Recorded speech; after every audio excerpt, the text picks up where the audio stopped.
I'm Chef Chris Wilson, Corporate Chef, United Family of Stores. There's been a lot of questions of what can I make for my holiday meal other than traditional pies and cakes for dessert.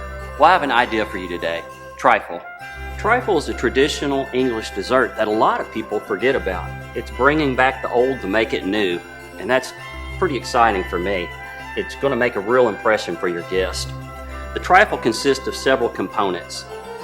Sponge cake, and you can see here I actually used a roll. I have a red velvet rolled cake and a pumpkin rolled cake here, which gives it a nice, interesting texture and look to the outside. It also has several layers of custard. Now you can buy a pre-made custard or get a mix or make it from scratch, whatever you like. You could even use any kind of pudding you want. I used a dulce de leche custard that I made for this. I also layered it with some blackberries. You can use any kind of berry you want. And it also traditionally uses some type of jam, preserve, or jelly.